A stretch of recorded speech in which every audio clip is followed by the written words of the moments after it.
good whatever it is for you, day, morning, evening. So excited to be sharing with you 2 of my favorite resources for learning languages online from the comfort of your own home, on your own Wi-Fi or the Wi-Fi that you're stealing from your neighbor. I don't know, it's not my business.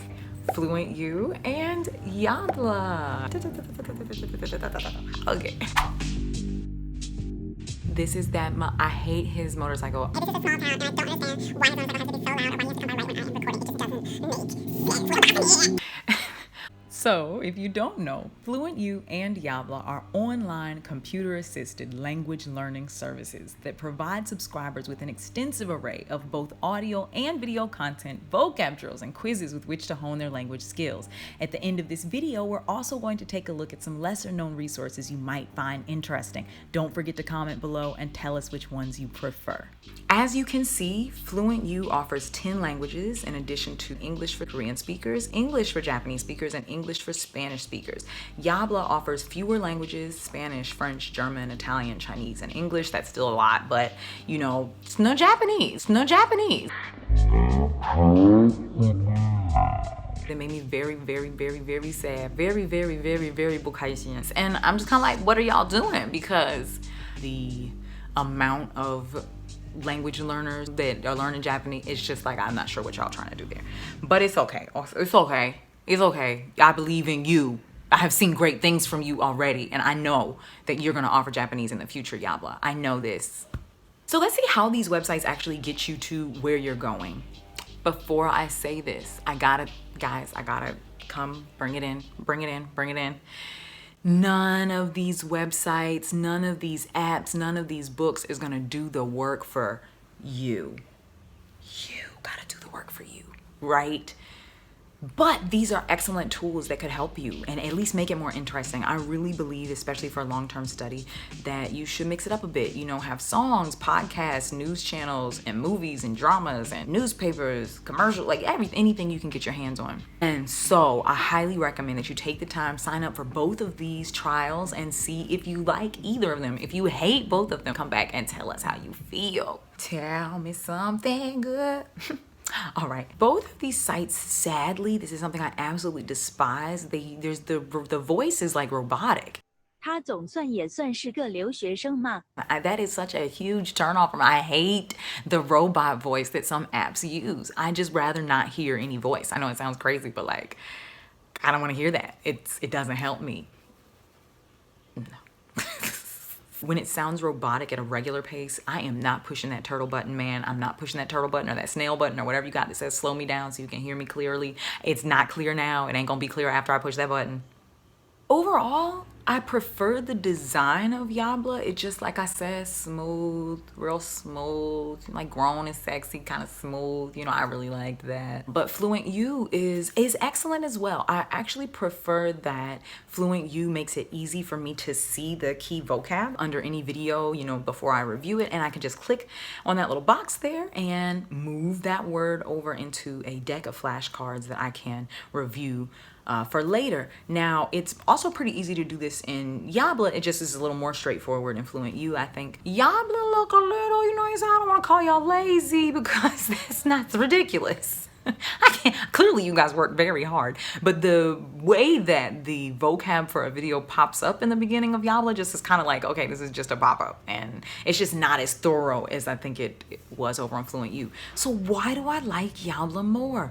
I think it comes down to the quiz. The time review is everything in Yabla. I really like the pacing of the review. I think for FluentU, after a while, it kind of just feels like, okay, I'm completing this task, I'm completing this task, I'm completing this task. My mind kind of clocks out before the task is actually completed. Whereas for Yabla, because of how it changes, I just think it's more effective. Again, try both of these because it might just be a personal preference. I just like how Yabla feels over FluentU, but I don't necessarily know that, you know, maybe one or both will work for you. Who knows? So try them both out. The other really cool thing about them is that they offer the entire transcript for each video. It's wonderful. You can download these if you'd like, or they're clickable, you know, on that site itself. And so you can add vocab for review there. And I think that is very, very helpful. I like that under the videos, you can toggle the English captions on and off. I usually prefer to study without English subtitles because I find that I just look at the English subtitle. I'm just looking at the English. I'm just looking at it and I can't stop looking at it, you know? So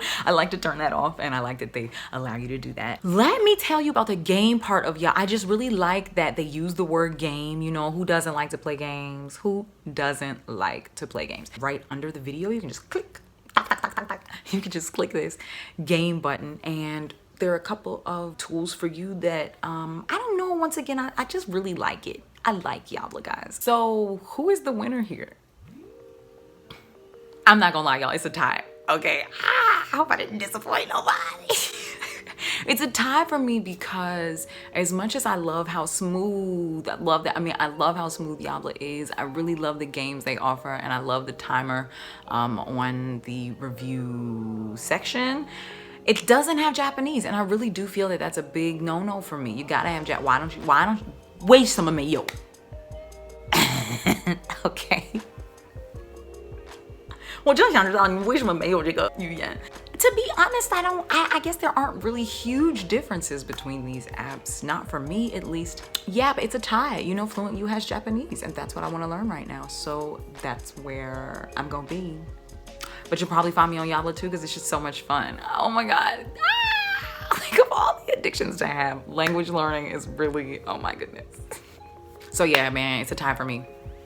It's a big old tie. I do think that the price point is way too high for me to recommend to my students. Over the years, I have recommended FluentU, but I generally tell them, because they all come back to me and they say the same thing, Catherine, it's too expensive. To which I say, you don't have to sign up for a whole year. Just sign up for a month, do an intensive study, and then cancel your subscription. Because like, yeah, guys, your price is a little wild for some of these people out here studying, you know. Not everybody, like myself. I like to invest in my language studies, but there are a lot of people who are studying, you know, because their job requires it. They need it to get a visa. They are applying for school in another country, or they, you know, something like this. And for these students, that kind of investment, they're already paying for these big fancy exams. They're already paying for language courses. And so as a professional teacher, I don't feel good telling them to then cough up $240 for an entire year of something that it's not like this is a magic pill. You know, they still have to do work on top of that. So I do think that at least annually, that's a big chunk for a lot of students. But hey, if that's what you guys think is fair for the market, okay, you know, okay. Even though Yabla is cheaper, technically speaking, I'd still have to pay for each language that I want to study. And like I said, because I'm polyamorous when it comes to languages, that's hard for me, y'all, because I really want to be able to say, today I'm going to study some French, tomorrow I'm going to study some Chinese, and then I'm going to do some Japanese. And you can't really do that with Yabla. You can't do Japanese at all. Did I say that 5 times? Have I said that 5 times? Yabla. 你们在干什么? I'd also like to take a little time to introduce you to some resources that you may or may not be familiar with, okay? Now you can check out the entire review over at alllanguageresources.com. Brian has done a great job of laying out the prices, the differences in subscription, and a lot of these are free. So there's language learning with Netflix. Did you know that they had such a thing? I thought it was pretty cool when I checked it out. I don't know that it's really the thing for a beginner. Netflix probably wins over everyone else on sheer volume of content. For some languages, it's not really, you know, it leaves a lot to be desired with others, but you know, it's Netflix. So then, and God, let me just say this, these next two, I don't know. They're not free, and I wouldn't pay for them. Lingo Pie and the others Caption Pop. And I just found both of these sites to be a little sloppy. Lingo Pie and Caption Pop just didn't add a lot to my life. I found them to have lots of content, sure, but it just wasn't really well organized. You can check them out if you want to, not for me. 3 Ears was pretty dope. Now, and I'm not really even learning Russian. I need to learn Russian because I work with a lot of Russian speaking people, but it's taking kind of a backseat to my Japanese. But if I ever get to an intermediate level of Russian, 3 Ears is where it's at, and it's free. It's wild that this thing is free. Just how easy it is to pull up, you know, you can click on a word from the video and a bunch of other examples come up. One of the most wonderful things about this one is that you can actually hear that word being said by different native speakers. right there in the same, right on that page. And so I absolutely love that. So I would definitely check out 3 Ears if you have time, and LLN if you have Netflix. Why not? So I hope you enjoyed this review. I certainly had fun making it for you, and I look forward to making more for you. Okay, let me know what you would like me to review next. If there are any resources that you personally found really helpful for you, if there were resources that you thought were trash and you just want everybody to know about it. And feel free, you do not have to write in English down here. Just because I am speaking in English in the majority of these videos does not mean you have to engage us in English. 不管你在学什么语言，欢迎您在下面给我们留个言 ，OK？ 加油，拜拜，么么哒。